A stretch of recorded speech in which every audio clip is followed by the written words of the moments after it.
Hallo ihr Lieben, willkommen zurück auf meinem Kanal. Ich freue mich sehr über dieses Video, denn heute gibt es das Q&A zu meiner zweiten Schwangerschaft. Oh, ich freue mich so sehr, dass es endlich öffentlich ist und raus ist. Also ich mag es auch sehr, eine Zeit lang dieses Geheimnis immer für mich zu haben, für uns als kleine Familie, aber ab einem bestimmten Punkt möchte ich dann irgendwie auch all meine Gedanken dazu teilen und ich hatte auch keine Lust mehr, meinen Bauch zu verstecken, denn der war schon ziemlich groß. Ich würde sagen, wir starten einfach direkt. Ihr habt mir Fragen auf Instagram gestellt, die werde ich euch beantworten. Hoffentlich alles abdecken, was euch so am wichtigsten war. So, ich habe mir die hier mal markiert. Wir fangen an mit der wohl häufigst gestelltesten Frage. Und zwar, in welcher Schwangerschaftswoche, in welchem Monat bist du gerade? Ich glaube, dass viele das nicht verraten, weil private Gründe etc. Und ich glaube, hinten raus nervt es voll viele, wenn immer gefragt wird, ist es schon da, ist es schon da? Also so kurz vorm ET und alle Freunde etc. Follower schreiben. Ich bin selber jemand, der dann super aufgeregt wird und ich war selber bei Marisi super aufgeregt und fand es überhaupt nicht nervig und deswegen werde ich euch das auch verraten. Also ich bin jetzt in der 14. Schwangerschaftswoche, das heißt 13 Tage, 13 Wochen plus 5, glaube ich. Und Entbindungstermin ist der 26. November. Das ist das Geburtsdatum von einer sehr guten Freundin von mir. Also kann nur gut werden. Ich gehe die jetzt einfach durch, nach dem, wie ich mir das hier markiert habe, wie ihr die gestellt habt und nicht nach Hype, was könnte ich weiter nach hinten rausziehen. Okay, was willst du in dieser Schwangerschaft anders machen? Ehrlich gesagt hatte ich die wundervollste erste Schwangerschaft, die ich mir vorstellen konnte. Ich bin ja damals zur Therapie gegangen und war so an einem echt kritischen Punkt von einem Burnout, zu dem Zeitpunkt, wo ich erfahren habe, dass ich schwanger bin und wusste vorher schon, dass ich was ändern muss, aber mit Schwangerschaft damals habe ich ganz viel geändert und habe arbeitstechnisch alles gecuttet, nur noch so meine 2 Hauptjobs gemacht, also meine Hauptsponsoren bedient und alles andere haben wir gesagt, das lassen wir nehmen nichts Neues mehr an. Ich glaube fast ein Dreivierteljahr, fast die gesamte Schwangerschaft habe ich nichts anderes gemacht und habe immer ab 16 Uhr das Handy ausgemacht, Lego gebaut, gebadet, gebastelt etc. Und ich habe mich unglaublich positiv auf die Geburt vorbereitet. Also ich habe auch so einen Kurs gemacht, so einen Hypno-Kurs von Die friedliche Geburt. Kann ich sehr empfehlen, es hat mir richtig gut geholfen. Und ich habe, glaube ich, alles gemacht, was gut war für mich und meinen Körper. Und ich würde es zu 100% genauso machen. Das einzige Ding ist jetzt, dass ich jetzt schon merke, dass ich es nicht ganz so mache. Also zum einen, weil man ja so denkt, man kennt es schon, man hat es alles schon mal durch, aber ich glaube, das ist ein Trugschluss. Also vor allen Dingen, wenn es dann später hin auf die Geburt drauf losgeht, möchte ich unbedingt wieder diesen friedlichen Geburtskurs machen. Den kann man dann für, glaube ich, nicht ganz so viel Geld einfach noch ein zweites Mal machen. Ich habe damals auch sehr spät damit angefangen, ich glaube erst 2-3 Monate vorher. Also bin ich noch im Loop, aber in meinem Hinterkopf ist es die ganze Zeit so, oh, ich will den doch jetzt starten und ich will diesmal jetzt starten, damit ich übelst mich noch mehr darauf einlassen kann. Und ich sollte, glaube ich, auch jetzt schon starten, weil ich es, glaube ich, nicht so regelmäßig schaffen werde wie bei der ersten Schwangerschaft, weil jetzt einfach vielleicht früh morgens, wenn ich das immer gemacht habe, jemand da ist, der mich braucht. Also ein erstes Kind ist da. Ich glaube, dass ich jetzt anfangen sollte und werde ich auch. Sage ich euch bestimmt beim nächsten Video immer noch, dass ich das machen muss.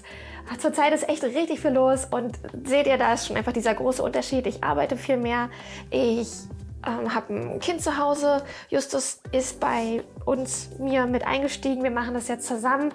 Das heißt, wir haben auch den Ansporn und den Anreiz, mehr zu arbeiten und auch Sachen zu machen, Projekte anzugehen, für die ich sonst alleine keine Zeit hatte. Nur dass ich diesmal mehr Pausen drin habe als zu meiner Burnout-Zeit. Ja, das werde ich versuchen jetzt einfach wieder mit reinzukriegen, diesen Hypno-Kurs zu machen für die Geburt, mehr Pausen für mich und ja, was ich anders machen möchte, ist aber, dass ich nicht so viel kaufe. Ich möchte nicht so viel Zeug für Baby Nummer 2 kaufen. Ich glaube, ich werde dazu auch ein eigenes Video machen. Und zwar habe ich das schon geplant, bevor ich schwanger war. Das Video ist schon geplant, komplett von oben bis unten. Das Skript steht, Leute. So ein Newborn Essential Video. Und ich bin so froh, dass ich es in der ersten Schwangerschaft nicht gemacht habe. Habe ich mich nämlich nicht bereit gefühlt für. Jetzt fühle ich mich bereit für. Und mehr als die Hälfte von dem Zeug, was ich damals euch empfohlen hätte, habe ich nicht gebraucht. Und deswegen gibt es ein sehr minimalistisches Newborn Essential Video. Oh, okay, ich rede zu schnell. Ich bin auch super aufgeregt. Ich freue mich so sehr, das endlich mit euch teilen zu können und schwanger zu sein. Und habt ihr irgendwas verändert mit der Zeit? Versuchen es seit 9 Monaten und das will nicht klappen. Okay, das war eine häufige Frage. Ich habe euch ja relativ oft eingespielt, dass wir es probieren und das immer mal wieder angedeutet, aber nicht so richtig offensiv gemacht, weil nicht wegen euch. Ich glaube, mit euch hätte ich das super gern geteilt, aber ich glaube, Familie und Freunde machen sich viel schneller Sorgen und hatten immer Angst, dass ich mir zu viel Druck mache. Und ich war noch nicht an einem Punkt, wo ich doll Druck hatte. Und deswegen war das für mich eigentlich okay, aber Familie und Freunde sind natürlich immer noch besorgter, ob es mir gut geht, dass es nicht klappt und so. Und deswegen haben wir gesagt, ich poste das nicht so offensive. Ansonsten hätte ich euch eigentlich richtig gerne mitgenommen, weil das, glaube ich, nicht so oft der Fall ist. Ja, also wir haben es sehr lange probiert. Ich glaube, meine Tage habe ich das erste Mal bekommen um Marisas ersten Geburtstag rum. Und seitdem probieren wir es. Also fast ein Jahr lang haben wir es probiert. Aber Leute, innerlich war ich schon viel früher bereit dazu. Ich glaube, meinen ersten Schwangerschaftstest habe ich gemacht. Da war Marisa 8 Monate alt. Man hatte kaum Intimität. Es war irgendwie so viel mit dem Kind los, aber man kann ja mal einen Test machen. Da hatte ich doch nicht mal meine Tage. Man weiß es ja nicht. Vielleicht war ich ja doch fruchtbar. Vielleicht ist was passiert. Also ich war super enttäuscht, auch als ich damals auf den Test geguckt habe und der einfach negativ war. Das habe ich auf Gran Canaria gemacht und der war auf Spanisch und da musste ich erst mal gucken, was das bedeutet, weil das war Spanisch geschrieben, nicht schwanger. Ja, was wir anders gemacht haben, also ich bin dann doch einmal kurz bevor es geklappt hat zum Frauenarzt gegangen, einfach eine Routineuntersuchung, aber habe ihn dann auch gefragt, ob das alles okay ist. Beim ersten Mal hat es ja direkt geklappt mit Marisa, ein Versuch und schwupp. Und jetzt probieren wir schon so lange und ich weiß, ich bin müde, ich bin vielleicht ein bisschen ausgezehrt, vielleicht ist das ein Signal von meinem Körper, dass er nicht bereit ist für ein zweites Kind. Und ich wusste auch, dass es schwieriger ist, schwanger zu werden, wenn man noch stillt. Und ich habe ja immer noch gestillt und ich wollte auch nicht für ein zweites Kind mit dem Stillen aufhören. Und der Arzt meinte dann zu mir, dass ich mir keine Sorgen machen brauche. Er mich nicht sieht als jemand, der jetzt einen unerfüllten Kinderwunsch hat. Also definitiv nicht, wir hatten ja schon ein Kind. Aber er meinte, dass es schwieriger ist, schwanger zu werden mit dem Stillen, weil ein Hormon ausgelöst wird, freigesetzt wird, was überhaupt den Eisprung verhindert. Und wenn ich das richtig verstanden habe, kriegt man dann, ich hatte ja meine Tage aber schon und dachte immer, dann muss ja automatisch da auch ein Eisprung kommen. Wenn ich das aber richtig verstanden habe, ist es auch manchmal bloß dann wie so ein reinigender Effekt des Körpers und man kriegt einmal eine Blutung und wird durchgespült, ohne dass wirklich ein Eisprung war. Und deswegen dachte ich, okay, da ist wahrscheinlich nicht mal ein Eisprung. Ich hatte nämlich meine Tage auch super unregelmäßig. Ich hatte manchmal einen Zyklus von 56 Tagen, dann von 26 Tagen. Und vor Marisa hatte ich einen unglaublich regelmäßigen Zyklus und deswegen war das irgendwie auch super schwer, das zu tracken. Ich habe Ovulationstests benutzt, die waren positiv und es hat nicht geklappt. Und ich habe in der App geguckt, wann ist mein Zyklus, wie ist der, wann ist der Eisprung, wie viele Tage davor, bla bla bla. Und es hat alles nicht so richtig funktioniert und mein Arzt meinte, weg mit dem ganzen Müll. Ein Baby wird, was hat er gesagt? Wird in Liebe gemacht? Irgendwie sowas. Also es war super süße Aussage und an die habe ich mich gehalten, an der habe ich mich festgehalten. Und dann haben wir, Justus sagt, wir haben dann nicht mehr probiert. Aber natürlich habe ich ab und zu mal in die App reingeschaut. Und was ich anders gemacht habe, oder wir unbewusst, also Justus unbewusst, ich bewusst, einfach später auch. Also die Masse an Intimitäten haben wir einfach viel weiter gestreut über den Monat und ich glaube, dass mein Eisprung einfach viel, viel später war. Deswegen vermute ich auch, dass mein ET später sein wird. Aber who knows? Ja, also ich glaube, mein Eisprung war später und wir hatten einfach später das letzte Mal Geschlechtsverkehr und ich glaube, da hat es geklappt. Das ist jetzt meine Mutter-Natur-Prognose, okay? Nächste Frage, die kam öfter, wusste ich nicht, dass das so eine wichtige Frage ist. Benutzt du weiterhin noch Proteinpulver und welche Nahrungsergänzungen noch? Proteinpulver habe ich auch richtig auf die Frage gestellt bekommen und ich nutze Proteinpulver weiterhin. Ich habe Veganes. In meinem Proteinpulver ist nichts krass Schlechtes drin.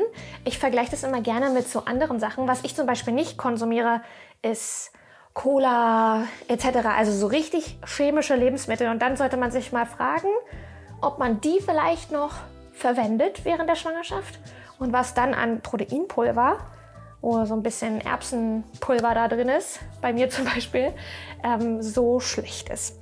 Also ich benutze das weiterhin, Proteinpulver. Nahrungsergänzungsmittel benutze ich derzeit Folio 1 wieder. Habe ich auch schon während des Probierens benutzt.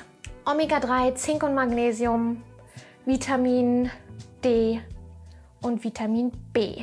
Kein Vitamin A. Wir haben das alles recherchiert. Vitamin A ist ein No-Go in der Schwangerschaft, weil das irgendwie die Entwicklung des Babys hemmt. Das haben wir auch nochmal mit meiner Hebamme bequatscht. Die meinte auch, nee, ganz kontraproduktiv. Kein Vitamin A. Hier kommt nochmal die Frage, was machst du dieses Mal definitiv anders als bei der ersten? Das ist, glaube ich, wieder auf die Schwangerschaft bezogen. Naja, das ist ja auch noch ein weites Thema. Man könnte jetzt nämlich sagen, was mache ich beim zweiten Kind anders? Ich glaube, man wird einfach so viel gelassener sein. Ich hatte vorher gar keine Berührungspunkte mit Babys, mit Kindern. Ich wusste nicht mal, wie ich mein Kind halten soll am Anfang. Ich glaube, all diese neuen Momente, die mir auch unangenehm waren, die ich gar nicht so mochte, es gab natürlich wunderschöne Sachen, die sind weg. Diese ganzen Unsicherheiten, die Ungewissheiten. Wir werden wieder viel tragen, aber nicht so viel wie beim ersten Mal. Das ist die Mission. Und ich glaube, das ist so grob, was wir anders machen. Jetzt geht es nämlich weiter mit der Frage, wo ist die Geburt geplant? Gran Canaria oder hier? Ich kann euch gerne mal das letzte Live-Update-Video verlinken. Da erkläre ich, dass wir auswandern. Erstmal für 6 Monate das testen, für ein Jahr testen, mal gucken. Und zwar gehen wir nach Gran Canaria. Im Oktober ziehen wir dahin. Im November kommt das Baby auf Gran Canaria. Ich habe gerade eine Freundin, die übernächsten Monat entbindet, Ende Juli, auf Gran Canaria. Und wir sind in engem Austausch. Die vermittelt mir auch gerade die Hebamme als Kontakt, die sie da hat. Und Krankenhaus etc. Das ist alles schon relativ fix, wo ich hingehe. Da gibt es nur 1 oder 2 Varianten. Also ich habe mich eigentlich schon für eine entschieden, deswegen gibt es nur eine Variante. Und ja, ich selber würde mir tatsächlich sogar eine Hausgeburt zutrauen. Aber Justus ist davon nicht so überzeugt. Und ich finde, bei sowas müssen sich alle Parteien wohlfühlen. Und ja, das ist nicht der Fall. Also wird es wieder im Krankenhaus zur Welt kommen. Wird es neue Schwangerschaftssportvideos geben? Auf jeden Fall. Die letzten Videos, die wir jetzt gedreht haben, sind nur noch Schwangerschaftsworkouts, weil mein Bauch einfach schon relativ groß ist. Und ich freue mich sehr. Ich weiß nicht, woran es liegt. Ich bin super ehrlich zu euch. Ich drehe die Schwangerschaftsworkouts lieber als die Rückbildungsworkouts. Ich weiß nicht warum. Vielleicht weil einfach in mir noch ein bisschen mehr Leben steckt. Also, keine Ahnung, irgendwie habe ich dann noch mehr Herzblut und ich freue mich drauf, dass wir jetzt wieder richtige Schwangerschaftsworkouts ohne Fake-Bauch zusammen machen können. Und ich freue mich aber auch danach auf die Rückbildungsworkouts, weil ich eigentlich was geplant habe für die Rückbildung, was euch noch viel mehr helfen soll, da eine Struktur zu haben oder vielleicht einen richtigen Plan. Und ja, darauf freue ich mich dann aber auch. Okay. Wollt ihr das Geschlecht wissen oder euch überraschen lassen? Ich möchte mich super gerne überraschen lassen. Die Vorstellung, dass das Baby aus mir rauskommt und ich bis dahin nicht weiß, was es ist. Wow! Oh, so ein kleiner Kick am Ende noch vor der Geburt. Why not? Das finde ich super. Das würde ich super finden. Aber Justus möchte es unbedingt wissen. Und dann habe ich gesagt, aber dann nicht ohne Gender Reveal Party. Das ist ja auch irgendwo eine Frage gewesen. Ja, freue ich mich drauf. Und ich glaube, dass es auch bald geschehen wird. Wir wissen es noch nicht, weil ich diesmal einen Bluttest machen lasse. in einer Woche, nicht mal mehr einer Woche. Dann bin ich ja schon in der 15. Woche und ich glaube, legal wissen darf man das erst ab der 16. Ist das noch so? Ist das noch die Rechtslage, dass man das erst wissen darf ab der 16. Woche, weil man dann nicht mehr abtreiben darf und dann, das ist irgendwie so, weil es in manchen Kulturen und Familien noch so ist, dass die unbedingt einen männlichen Erbfolger haben wollen, einen Nachfolger. Und wenn es dann Mädchen ist, dass die Mädchen oft abgetrieben werden. Das ist, glaube ich, das Ding, warum das erst ab der 16. legal ist oder war. Hast du Angst, dass du Kind 1 nicht mehr gerecht wirst? Bin auch schwanger und habe diese. Oh, das ist ein richtig komisches Thema. Ich habe irgendwie nicht Angst davor, ihr nicht gerecht zu werden, weil ich glaube, dass ich sowohl Marisa als auch Kind 2 gerecht werden kann. Ich habe eher Angst, dass ich dem Justus nicht mehr gerecht werde. Also, dass für uns am wenigsten Zeit bleibt. Glaube ich nicht, dass ich dem nicht gerecht werde. Ich glaube, dass es eine unglaubliche Umstellung wird für Marisi. Ich kenne kein anderes Kind aus meinem Umfeld, was so sehr gepolt ist auf Mama wie sie. Und ich liebe es und es ist aber auch super anstrengend. Und das ist meine größte Sorge, dass es für sie so eine krasse Umstellung wird, dass das für alle einfach hart wird. Das sind meine inneren Ängste. Ich glaube aber, dass ich ihr nicht ungerecht werde. Wisst ihr, was ich meine? Also ich glaube, dass sie schon sehr viel von mir bekommen wird. Ich glaube, dass es ihr nicht reicht. Also in dem Sinn ist es ja da nicht gerecht werden. Ach, super schwer. Aber ich glaube, also ich werde sie nicht vernachlässigen, sagen wir es so. Weiß nicht, wie man das erklären soll. Nur weil ich empfinde, dass sie genug Aufmerksamkeit von mir bekommt, heißt es ja nicht, dass sie das auf der anderen Seite auch so empfindet. Und ich glaube, das wird sie nicht. Ich glaube, das wird schwer, das wird hart, aber andererseits glaube ich, dass das für Kind 2 einfacher ist, dann natürlich, weil es es nie anders kennen wird. Und voll viele haben ja auch Angst, dass sie Kind 2 nicht so lieben können. Ich glaube, das wird bei mir auch, die Sorge mache ich mir gar nicht. Aber um Marisi mache ich mir schon ein bisschen Sorgen und wie das alles so dann abläuft. Wie machst du das nun mit dem Stillen? Plopp, ich verlinke euch mein Video zu unserem Still-Journey, Breastfeeding-Journey. Ich habe abgestillt und alles weitere findet ihr in dem Video. Also, ich werde nur Kind 2 stillen. Liebe Patti, hast du Symptome, Schwangerschaftssymptome? Nein. That's so sad. Also, ich habe keine krassen Symptome. Mir ist nicht schlecht. Ich bin müde. Also, müde ist, glaube ich, ein großes Ding bei mir. Ich bin unglaublich müde die gesamte Zeit eigentlich. Also, früh und abends. Zwischendrin habe ich auch ein paar Tiefs. Also, müde bin ich sehr. Und eine Sache, das ist, glaube ich, kein richtiges Symptom, aber was mich ein bisschen enttäuscht, mich selbst enttäuscht. Ich bin super geduldig mit Marisi, aber Punkt dem Moment, wo ich schwanger war, meine eigenen Gefühle, die zu handeln, ist manchmal so hart und meine Geduld ist nicht so krass wie davor, wenn überhaupt. Also es bringt mich irgendwie schnell, es macht mich selber schnell wütend, wenn sie wütend ist, womit ich vorher viel besser umgehen konnte. Und das nervt mich jetzt, mich selbst. Ich nerv mich selbst. Und ja, dann denke ich immer so, ja, ich will das nicht auf die Schwangerschaft schieben, aber ich glaube schon, dass es daher kommt. Hormone, Gefühle, ja. Ich hoffe, dass das dann wieder weggeht. Es ist besser geworden. Also die ersten 6, 7 Wochen, 8 Wochen fand ich es doll. Jetzt ist es eigentlich fast wieder normal, aber manchmal habe ich das noch im Hinterkopf und denke so, oh, das finde ich blöd. Das ist ein Symptom. Ich bin super kurzatmig, deswegen bin ich auch hier die ganze Zeit außer Atem. Und ich rieche doller und ich schmecke anders. Das ist so verrückt. Ich verstehe nicht, wie der Körper das macht. Aber das war echt so. Ich habe bei unserem Italiener bestellt, meine Nudeln, die ich immer bestelle. Und ich so, boah, die schmecken heute irgendwie überhaupt nicht. Nochmal irgendwann bestellt, ein paar Tage später. Ich so, nee, ich kann das nicht mehr essen. Und da habe ich das erste Mal überlegt, was ist da los? Und ich rieche halt alles irgendwie viel intensiver. Seit wann weißt du es und warst du sehr erleichtert? Ich glaube, darin werde ich einfach mal beantworten, wie ich es rausgefunden habe. Also ich weiß es, glaube ich, da war ich so 5. Woche, 6. Woche. Macht das Sinn? 5., 6. Woche. Ich hatte einen 20er Schwangerschaftstest im Internet bestellt.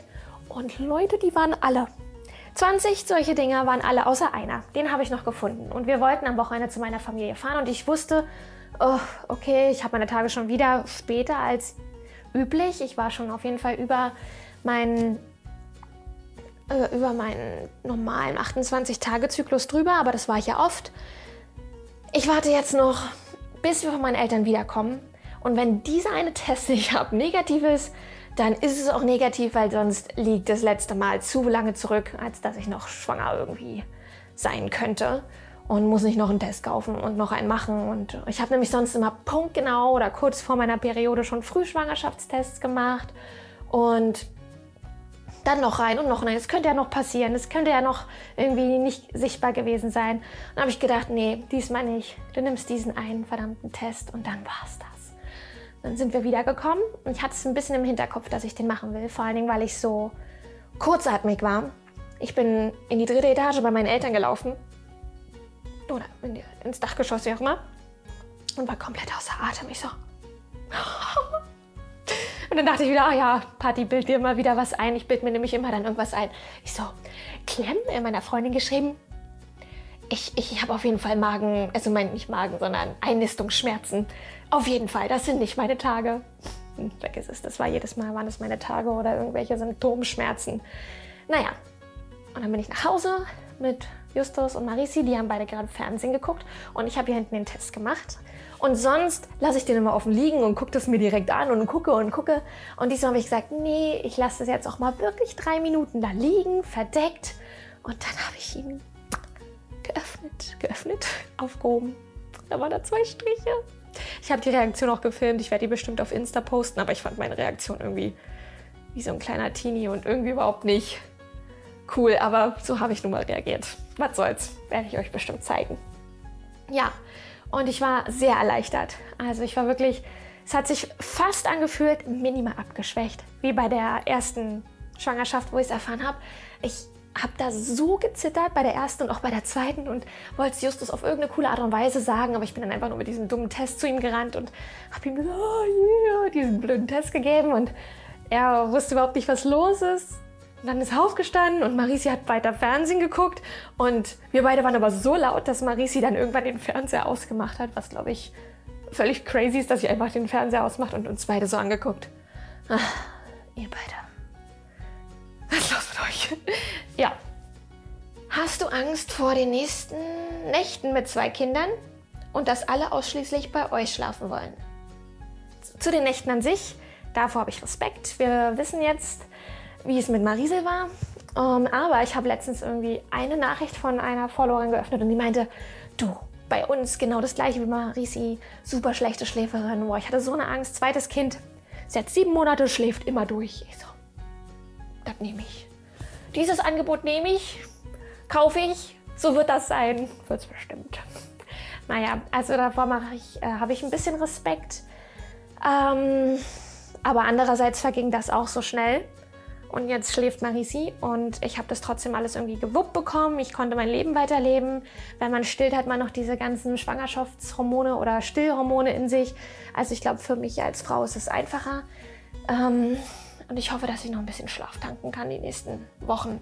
Und dass alle ausschließlich bei uns schlafen wollen, yes please. Wir wollen es gar nicht anders. Wer in einem anderen Zimmer schlafen möchte, darf das. Aber wir planen auf Gran Canaria ein Familienbett. Wir werden uns dort erstmal 2 Betten, 2 Meter Betten oder 2 1,80 Betten, keine Ahnung, aneinander stellen und dann alle als Familie zu 4 in diesem Bett schlafen. Wir haben noch einen Ausweichraum, falls das mit dem 2. Kind zu laut wird. Dann kann entweder Justus mit Marisi in dem anderen schlafen oder ich gehe mit dem Kleinkind, mit dem Baby rüber. Aber grundsätzlich ist geplant, dass beide Kinder so lange in unserem Bett schlafen können, wie sie wollen. Das ist die Mission. Ich finde das super cool. Wir sind ein Rudel, wir sind eine Familie. Wir machen uns dadurch überhaupt keinen Stress, dass sie irgendwie lernen müssen, alleine zu schlafen. Wieso auch? Wir sind Justus und Patti, die auch immer zusammen schlafen wollen. Wieso sollten jetzt die 2 Kleinsten alleine schlafen? Nächste Frage. Wie wird der Altersabstand sein? Fast 2,5. Also Marisi wird 2 Jahre und 5 Monate sein. Nee, warte mal. Das sind 2,5 Jahre. Marisi, also ich vermute ja eh, dass das Kind später kommt. Also so knapp 2 Jahre werden das sein. Ich glaube, es ist ganz cool. Ich glaube, 3 Jahre wäre auch cool. Ich glaube, jetzt würde ich es gar nicht früher wollen. Wir haben ja schon relativ früh probiert. Aber ich glaube, so 2,5 Jahre, 3 Jahre ist irgendwie ein ganz cooles Alter. Und ich drehe diesen Part jetzt zum 4. Mal. Ich sage jetzt nicht nochmal alles, warum, wieso, weshalb. Leute, es ist möglich, 4 Mal das Gleiche zu filmen.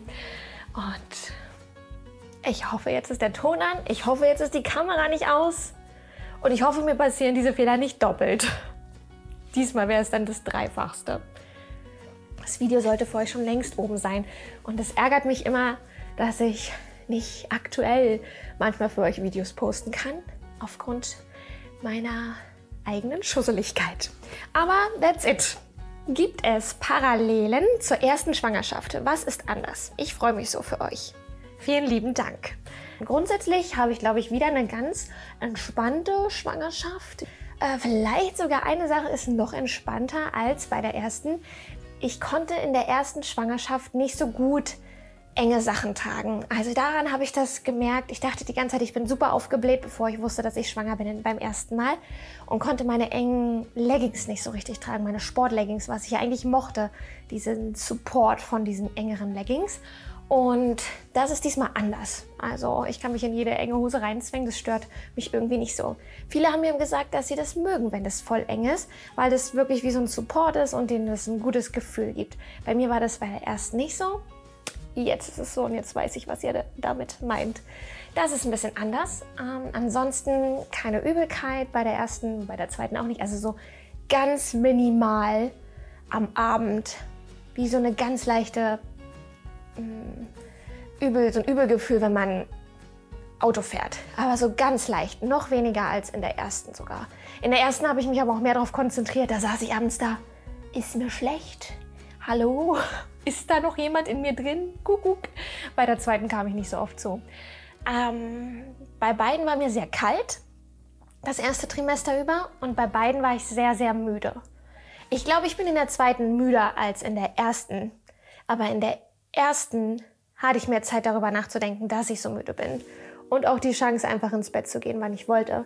Jetzt ist es so, mit Kleinkind merke ich es gar nicht so richtig, weil ich funktioniere dann, wenn ich müde bin. Oder man halt nicht ins Bett gehen kann, wenn er müde ist. Ja, das ist ein bisschen der Unterschied. Und das sind aber so die Parallelen auch. Und ich glaube, was noch voll anders ist, ist der Bauch. Also beim ersten Mal war ich erst in der Ende des zweiten Trimesters. Es ist schon 3. Trimester. Also so 6. Monat rum hat man erst richtig meinen Bauch gesehen. Ansonsten bin ich früh aufgestanden und der Bauch war flach. Und jetzt ist er halt einfach schon immer da. Natürlich ist er am Nachmittag größer. Aber auch morgens habe ich schon einen kleinen Bauch und ich kann den Bauch nicht mehr so einziehen. Meine Hebamme meinte zu mir, dass das voll normal ist, dass der Körper jetzt weiß, was er zu tun hat. Der macht schon mal Platz, weil das Baby ist ja erst ungefähr so groß. Ich bin jetzt 15. Woche und mein Bauch sieht aus wie von, weiß nicht, als wäre das Kind schon so oder sowas. Ja, der Bauch sieht anders aus als beim ersten Mal, weil er jetzt einfach viel weiter unten ist, habe ich das Gefühl. Weil das Kind wahrscheinlich so klein ist. Beim ersten Kind war dann gleich ab hier oben die Murmel, wo das Baby dann schon viel, viel größer war und erst da sichtbar wurde. Also, ja, der Bauch ist ein Unterschied. Aber ansonsten ist alles sehr, sehr ähnlich zur ersten, so gefühlstechnisch. Ich hoffe, dass ich den gleichen Skin Glow kriege wie bei der ersten. Das habe ich das Gefühl, dass es so ist, dass es so langsam anfängt. Das fing auch erst so Mitte der Schwangerschaft bei mir an, bei der ersten. Und ich wünsche es mir so sehr, weil ich es einfach geliebt habe. Das ist dann nach dem Stillen oder so 6 Monate nach der Geburt, wo habe ich gemerkt, wurde das immer weniger und ich habe meine alte Haut zurückbekommen und das ist irgendwie voll gemein, wenn man einmal Blut geleckt hat und weiß, wie es mit so einer richtig schön reinen, glowy, strahlenden Haut aussehen kann. Aber dann bitte diese Schwangerschaft einfach nochmal, damit ich es nochmal eine Runde mitnehmen kann für ein Jahr oder so. Und ja, hoffe ich, dass das eine Parallele bleibt. Wie bereitest du dich auf die Geburt vor? Also, ich werde wieder die friedliche Geburt machen. Das ist ein Hypnosekurs, ein Kurs zur Selbsthypnose. Da bin ich letztes Jahr irgendwann Mitte der Schwangerschaft drauf gestoßen und habe mich mit der ersten Geburt auch so darauf vorbereitet. Ich war bei keinem Geburtsvorbereitungskurs, ich hatte nur dieses Online-Programm. Da gibt es ganz viele Videos, die dich in das Thema einführen, die dir alles erklären, was du dazu wissen musst. Und dann gibt es ganz viele praktische, geführte Hypnosen, die man dann täglich 1- bis 2-mal, glaube ich, vielleicht sogar 3-mal, aber ich habe es nie 3-mal gemacht, glaube ich. Vielleicht auch. Naja, die einen daran führen und die einem das beibringen und das habe ich gemacht und es tat mir nicht nur gut für die Geburt, sondern auch für meinen Alltag. Ich vermisse das auch ein bisschen und hoffe, dass ich mich bald aufraffe, da wieder das in meinen Alltag zu integrieren. Das habe ich beim letzten Mal schon gesagt, als ich diese Sequenz hier aufgenommen habe, dass ich damit sofort anfange. Habe ich aber noch nicht, jetzt ist es 1,5 Wochen später. Also werde ich mich mit der friedlichen Geburt vorbereiten. Vielleicht mal als kleiner Kontext.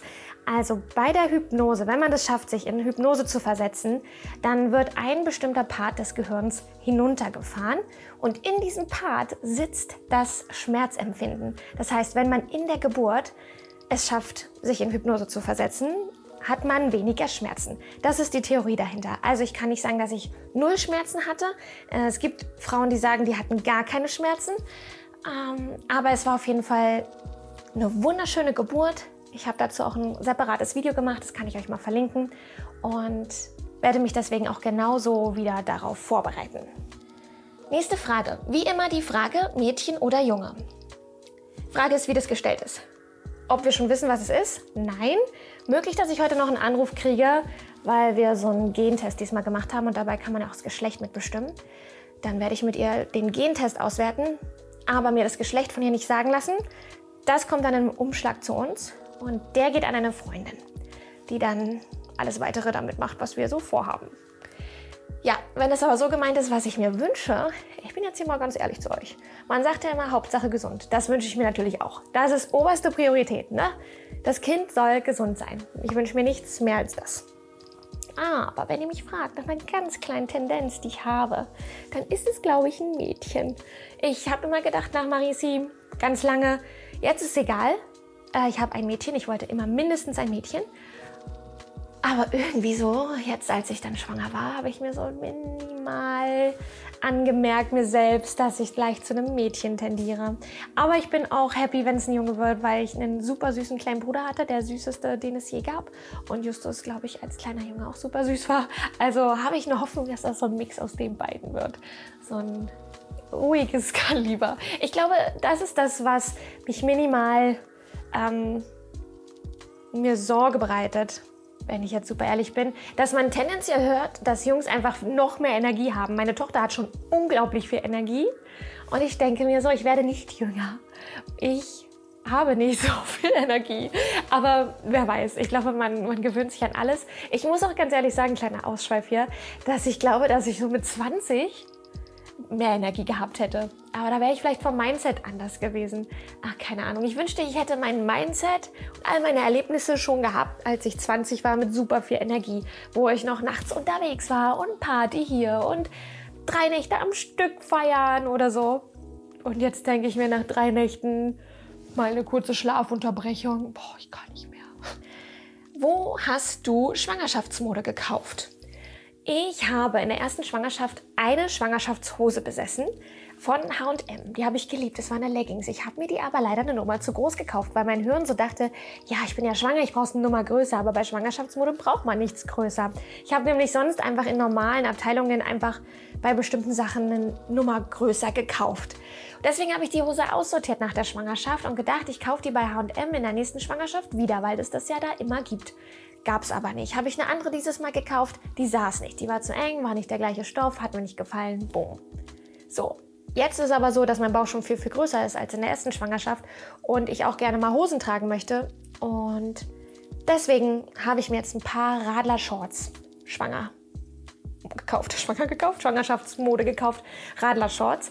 Die kann ich euch verlinken. Ich hoffe, ich vergesse es nicht, weil ich schreibe mir das mal direkt auf. Die Shorts werde ich aber auch nochmal in meine Story packen und dazu gibt es dann auch wieder ein Highlights mit, das heißt Outfits. Da werden die bestimmt auch drin landen. Also, ja. Gut, nächste Sache. Also ich kaufe weiterhin, glaube ich, nicht viel Schwangerschaftsmode. Ich trage lieber sowas, was ich dann auch noch in der nach der Schwangerschaft tragen kann. Es ist super stretchy. Ich habe voll viele Kleider, die so ein bisschen auseinandergehen. Röcke mit Gummizug, die ich dann einfach über den Bauch ziehen kann. Stretchy Gym-Leggings, das geht auch richtig gut. Und that's it. Weite Gummizughosen, die ich am besten auch danach noch tragen kann. Habt ihr Em schon von der Schwangerschaft erzählt? Und wenn ja, wie hat sie reagiert? Also, Em hat es mitbekommen, als ich Justus den Schwangerschaftstest gezeigt habe, den positiven. Da haben die beiden gerade Fernsehen geguckt und Justus ist aufgestanden und wir beide voll so, wow, wow, wow. Und Marisa schaltet den Fernseher aus und guckt uns so an wie, oh, was ist mit euch beiden schon wieder los? Ja, da hat sie es mitbekommen. Und in der Zeit, wo ich es probiert habe, schwanger zu werden, war Em ja oft dabei, wenn ich diesen Test gemacht habe. Und dann habe ich ihr erklärt, oh, guck mal, ich gucke jetzt mal, ob ein Baby in Mamas Bauch ist.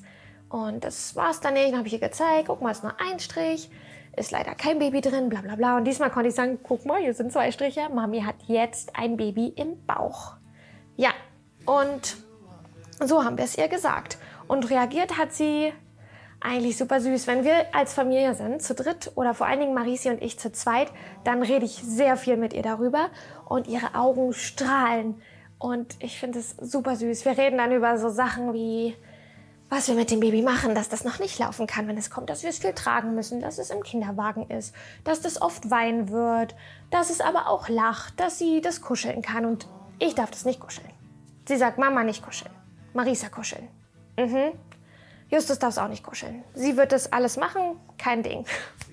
Wow.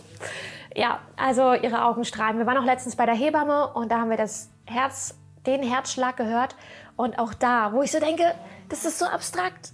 Aber ich sag euch, sie checkt das. Sie ist so süß und einfühlsam und love it. Schläft Em immer bei euch im Zimmer? Wie findet ihr dann Zeit für Intimität? Also Marisi schläft immer bei uns im Zimmer. Ihr seid gerade in ihrem Kinderbettchen. Das ist ein bisschen tiefer als unseres. Und es war eigentlich gedacht, dass dann der Umschwung auf eigenes Zimmer einfacher wird, wenn wir das Bett dann einfach darüber stellen. Sie schläft aber fast immer bei uns mit in der Mitte. Irgendwann kommt sie reingekrabbelt oder sie schläft direkt hier in dem Bett bei uns ein. Und im Laufe der Zeit haben wir beschlossen, dass wir uns fürs Familienbett entscheiden. Auch dieses Bett wird gehen, werden wir verkaufen, was auch immer. Das ist von Ikea, kriege ich richtig auf die Frage.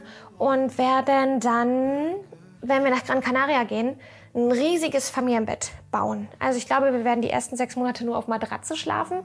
2 große aneinander, weil ja dann noch Baby 2 da sein wird. Und ja, wenn wir dann uns da fest niederlassen oder wieder zurückkommen, was auch immer wir machen, dann werden wir uns ein richtiges Familienbett bauen. Dann können die so lange hier schlafen, wie sie wollen. Und Intimität, Leute, da sage ich euch was, das kann auch Spaß machen, da kann man kreativ werden. Überall, im Rest der Wohnung. Ja, irgendwie muss Marisis Geschwisterchen ja auch entstanden sein. Ich habe letztens unter einem Shorts vom Familienbett berichtet. Und dann richtig, ich glaube, das sind Leute nicht aus unserer Community hier, weil ihr seid alle so verständnisvoll und ihr wisst, dass ich niemanden verurteile, der das anders macht, dass jeder seinen Weg geht. Und da habe ich einfach so heftig böse Nachrichten bekommen und dachte so, what? So von wegen,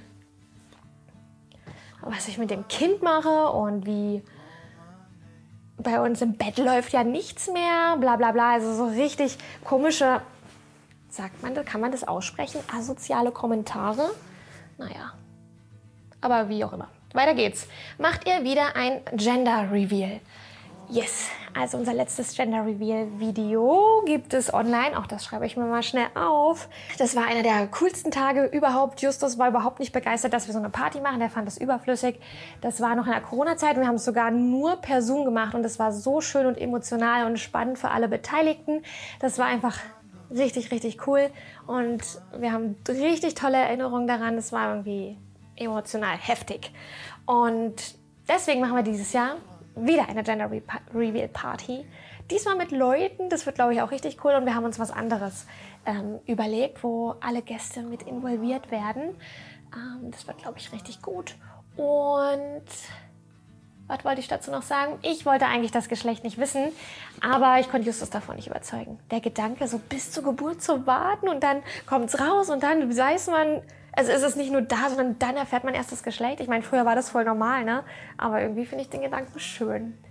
Naja, aber Justus möchte nicht so lange warten. Also machen wir es so. Sport machst du und wie oft aktuell? Also ich gehe einmal in der Woche ins Fitnessstudio und trainiere den ganzen Körper. Letzte Woche habe ich es 2-mal geschafft, Leute. Rekord in einem halben Jahr, glaube ich, oder vielleicht in 4 Monaten, dass ich 2-mal in der Woche im Gym war.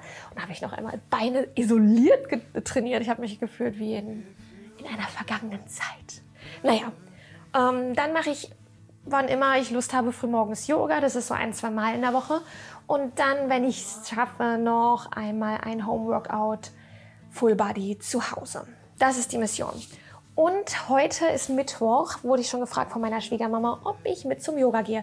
Ich war jetzt ein paar Wochen am Stück mit ihr immer zum Yoga, aber dann war ich lange krank. Das geht immer 90 Minuten und es ist abends und irgendwie cool. Versteht Marisa schon, dass ein Geschwisterchen unterwegs ist? Also, ich glaube ja, Marisa ist jetzt ein bisschen mehr als 2 Jahre. 2 Jahre und 4 Tage alt. Und voll viele höre ich immer, dass sie sagen, na, das kann es noch gar nicht verstehen und mein Kind versteht es nicht. Aber Leute, ich glaube, dass die das schon verstehen. Wir unterschätzen unsere Kids manchmal so sehr. Ich meine, alles hier auf dieser Welt ist, glaube ich, für unsere Kids crazy, verrückt. Und wir sagen denen, wie was läuft, so ist das. Da fahren Autos, da fährt ein Fahrrad, da fliegt ein Flugzeug und das alles realisieren die und verstehen die so im Groben. Das ist so. Punkt. Und wenn ich sage, ich habe ein Baby im Bauch, dann ist das so und dann glaubt mir das meine Tochter. Und sie weiß ganz genau, was ich damit meine. Sie weiß auch, dass es gerade noch klein ist und dass das wächst. Inwiefern sie sich das jetzt vorstellen kann, also zeitlich zum Beispiel ja auch, glaube ich nicht, ist eine andere Sache. Aber grundsätzlich weiß sie, dass ich ein Baby im Bauch habe und dass das dann bei uns wohnen wird, dass das am Anfang viel weint. Also ich erzähle ihr viele Sachen und das versteht sie und sie hört so aufmerksam zu. Wir haben jetzt auch 2 Bücher geschenkt bekommen zu ihrem Geburtstag, die das alles richtig schön erklären, auch die Geburt erklären, wo das Kind rauskommt aus der Scheide und also all mögliche Sachen. Ich finde es richtig cool und sie weiß das auch und ja, ich gehe mit ihr so um, als würde sie es verstehen. Also sie versteht es auch. Ich glaube nur nicht, dass sie weiß, was für Konsequenzen das hat. Ich meine, das wissen Justus und ich ja. Sorry. Ich hoffe, ich war da nicht zu oft dran. Das wissen Justus und ich ja selber nicht mal. Wir wissen, dass es anstrengend wird. Wir freuen uns auf ganz viele Sachen. Wir wissen aber auch, dass es Zeit in Anspruch nehmen wird, dass es unglaubliche Umstellung für uns alle wird. Und das weiß sie, glaube ich, nicht. Darüber rede ich nicht so viel. Über meine negativen Gedanken dazu oder meine Sorgen, meine Ängste, weil das ja noch gar nicht real ist und sie diese Ängste auch gar nicht erst braucht. So. Wie konntest du deine Schwangerschaft auf der FIBO unbemerkt lassen? Die Frage habe ich mit reingenommen, weil ich es lustig fand, weil ich mir darüber sehr viel Gedanken gemacht habe in dem Moment, als es so war. Ich war zu dem Zeitpunkt am Höhepunkt meiner Aufgeblähtheit im 1. Trimester. Ich war so nervös, dass man irgendwie ja noch mehr aufgebläht ist. Und ich habe das alles versteckt mit Jacke und Co. und habe mich auch irgendwie nicht ganz so wohl gefühlt, weil eigentlich fühle ich mich immer sehr wohl in meinem Körper. Aber so auf der FIBO super viele in Shape und eigentlich bist du auch gerade noch nicht offiziell schwanger. Also irgendwie habe ich mich da nicht so richtig wohl gefühlt, aber ich glaube, ich habe es ganz gut kaschiert. Ich habe es übrigens ein paar von meinen Followern, von euch, die vorbeikamen, gesagt. Ja, das war irgendwie schön. Frage, ob es anstrengender ist, dadurch, dass M auch ständig betreut werden muss. Also im 1. Trimester fand ich es anstrengender, weil wir erstens krank waren, mal wieder. Ich sehr müde war und das schon alles sehr an mir gezerrt hat, ich auch noch gestillt habe. Also das war schon, fand ich anstrengender und das Anstrengende daran waren meine eigenen Gefühle. Das finde ich sowieso im gesamten Mama-Dasein das Anstrengendste. Meine eigenen Gefühle zu kontrollieren, ihre negativen, ihre Wut, ihre Trauer, ihre für mich unangenehmen Gefühle zu ertragen und auszuhalten, obwohl sie dazugehören, weil wir das, glaube ich, nicht, oder ich das nicht anders gelernt habe. was jetzt auch voll okay ist, aber das ist für mich das Schwierigste, meine eigenen Gefühle zu kontrollieren. Und mit der Schwangerschaft habe ich das Gefühl, dass das noch schwieriger geworden ist. Ich so dachte, oh, es wird ja Step by Step besser. Und dann war das voll so ein Step zurück.